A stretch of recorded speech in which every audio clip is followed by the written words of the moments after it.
사이다 무비튼. 나는 남편과 둘이서 살고 있었다. 나의 고민은 요리 솜씨가 형편없다는 거였다. 그렇긴 한데 솔직히 말하면 내 입맛에는 그냥저냥 먹을 만한 것 같은데, 문제는 내가 만든 요리를 먹고 나서 남편이 "이게 음식이야? 이걸 지금 나 먹으라고 갖다 놨냐고, 퇴퇴! 라고 불평을 하거나 아예 뱉어낼 때도 있다는 거다. 물론 요리할 때는 정성껏 간을 보면서 만든다. 나는 엄마랑 둘이서만 살았기 때문에 요리는 학교 다닐 때부터 해왔던 일이다. 내 입맛은 엄마한테 길들여진 맛이고, 가끔 친구들이 우리 집에 와서 자고 갈 때는 손요리를 해주곤 했는데 다들 맛있게 잘만 먹었다. 하지만 남편은 내가 만든 요리를 먹으면서 진심 맛없다는 표정을 짓기 때문에 친구들이 내가 기분 나쁠까봐 아닌 척을 한 건가? 그런 생각이 들었다. 얼마 전에 남편이 자기 동료 집에 놀러 갔다 온 모양인데, 집에 오자마자 나한테 "오늘 회사 동료 집에 가서 그 집 부인이 만든 음식을 대접받고 왔는데 너랑은 흑백이 아니라 하늘과 땅 차이더라. 어쩌다 이런 똥손을 만나서 나도 참 불쌍한 내 인생. 나도 요리 잘하는 여자랑 행복하게 잘 살고 싶은 꿈이 있었는데." 라고 잔뜩 불만을 쏟아냈다. 그런 말을 들은 나는 "미안해. 나도 나름 열심히 만들곤 있는데." 그저 미안하다는 말만 되풀이했다. 내가 그럴수록 남편은 더 의기양양해서 "최선을 다하란 말이야, 최선을." 네. 남편이 면박을 줄 때마다 나는 점점 의기소침해져 갔다. 급기야 음식을 만드는 것 자체가 끔찍하게 느껴졌다. 그러던 어느 날 남편 회사에서 가족을 동반한 행사가 있다는 말을 들었다. 그냥 행사가 아니라 부인들이 각자 음식을 만들어서 가지고 가야 한다고 했다.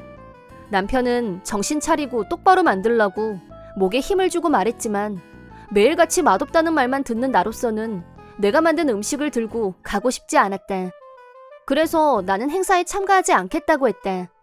하지만 남편은 "안 돼! 절대 용납 못해!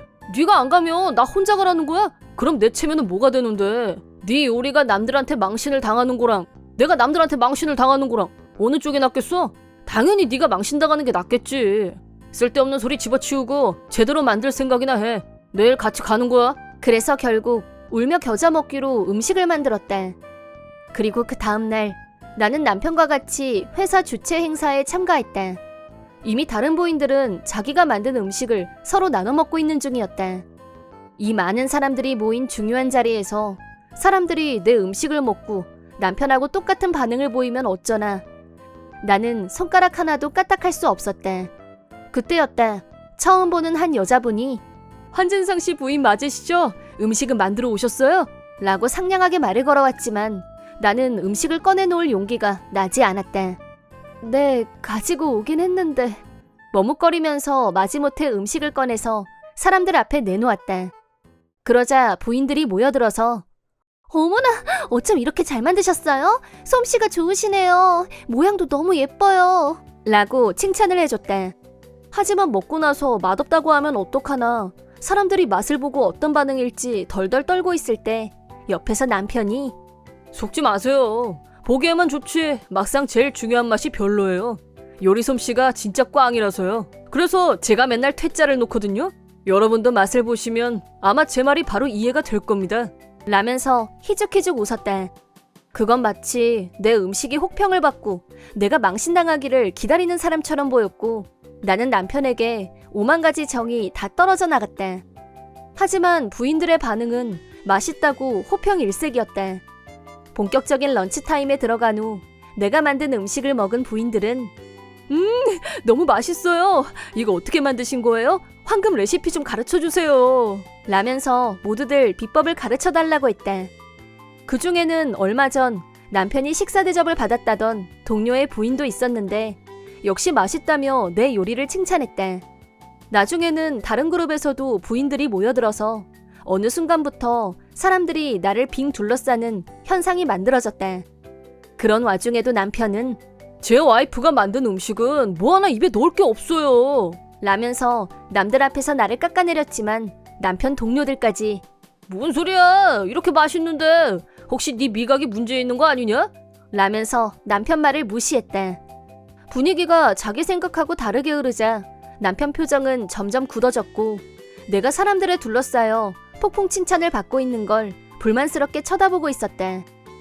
본의 아니게 행사가 진행되는 동안 가장 주목받는 사람이 된 나는 기분 좋게 집으로 돌아왔는데 남편은 잔뜩 화가 난 얼굴로 잘 들어. 네가 만든 음식은 진짜 맛없어. 남들이 그냥 하는 빈말에 신나서 착각하지 말라고. 네 음식 맛은 세상에서 내가 제일 잘 알고 그럼 내가 맛없다면 얘기 끝이지. 라고 못을 박았다. 나는 남편이 하는 말을 들으면서 왜 꼭 말을 이렇게 하는지 이렇게까지 비난하는 이유를 이해할 수 없어 괴로웠다. 그러던 어느 날 그날 만났던 부인 중 한 분과 만나기로 약속했다. 그분은 전날 행사에서 내 요리를 가장 칭찬해 주셨던 분이었다. 백종희 씨는 음식점 해볼 생각 없어요? 요리 솜씨 썩히기 아깝지 않아요? 네? 무슨 말씀이세요? 그런 건 프로들이나 하는 거죠. 종희 씨 솜씨면 프로들하고 비교해도 하나도 밀리지 않아요. 그리고 요리를 어디서 배웠는지는 잘 모르겠지만 푸드 코디네이터가 한 것처럼 스타일리시하고요. 배우긴요. 그건 그냥 인스타 같은 데서 보고 따라한 거예요. 그런 거면 정말 센스가 좋으신 거네요. 재능이 없으면 흉내도 못 내는 법이에요.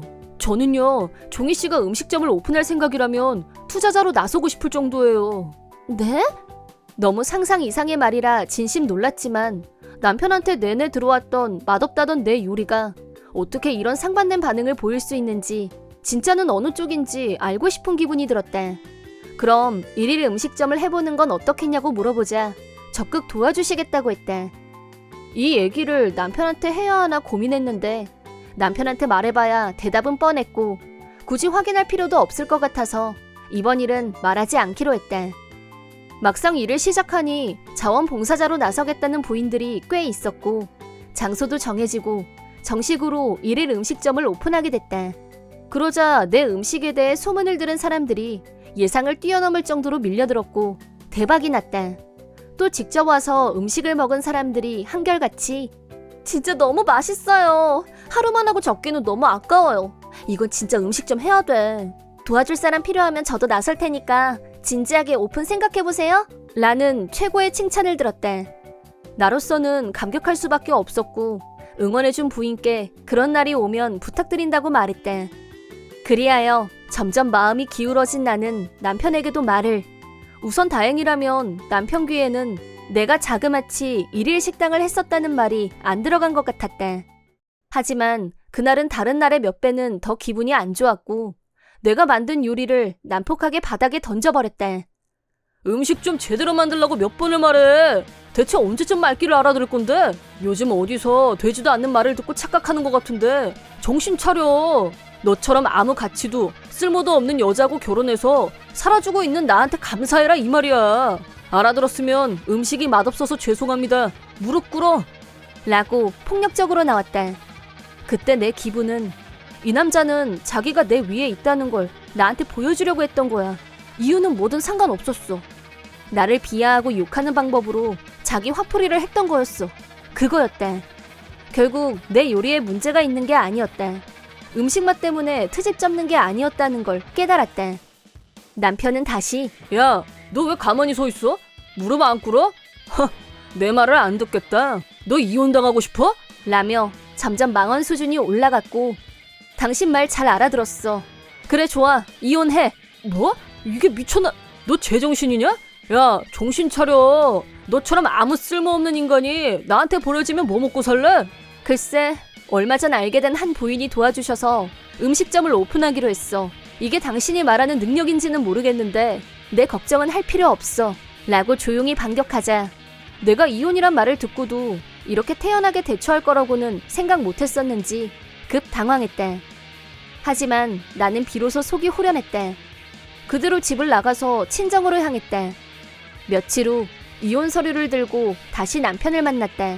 남편은 그래, 어디 한번 실컷 당해봐라. 며칠 못 가서 가게 망했다고 울고불고 나한테 매달릴 게 훤히 다 보여. 너 내가 한 말 꼭 기억해. 라고 소리를 질러가면서 이혼 서류에 사인했다. 하지만 내 가게는 오픈하자마자 매일같이 손님들로 장사진을 이뤘다. 울며불며 매달릴 일은 절대 없을 듯. 그 후 다른 부인들을 통해 전 남편의 근황을 듣게 됐다. 나는 이혼 후 부인들을 만난 자리에서 그동안 내가 남편한테 어떤 취급을 받았었는지 말한 적이 있었다. 그러자 부인들은 각자 자기 남편들한테 그 얘기를 했고, 너 집에서 부인한테 갑질했다며? 음식 솜씨도 그렇게 좋고 착한 부인한테, 어? 너 그런 인간이었냐? 폭력 남편이라니 쪽팔려서 같이 일하고 싶지 않다 라고 동료들한테 손절을 당했고, 회사 일이라는 게 혼자서는 할 수 없는 거라 당연히 실적에 영향을 미쳤고 지금은 창고 정리로 자천됐다고 한다. 또 부인들한테 그동안 당해온 가정폭력에 대해서 위자료를 받아야 한다는 충고를 들은 후 변호사를 소개받고 일사천리로 남편한테 합당한 금액의 위자료를 받아내는 일에도 성공했다. 결혼 생활 내내 나를 멸시했던 남편, 자신은 고독한 신세로 전락하고 나는 이렇게 많은 사람들의 도움을 받으며 성공하는 날이 올 거라고는 전혀 상상하지 못했겠지만 따지고 보면 모두 자기가 자초한 결과이다. 이번 영상은 어떠셨나요? 재밌게 보셨다면 구독, 좋아요에 댓글까지 달아주시면 감사하겠습니다. 그럼 다음 영상에서 만나요.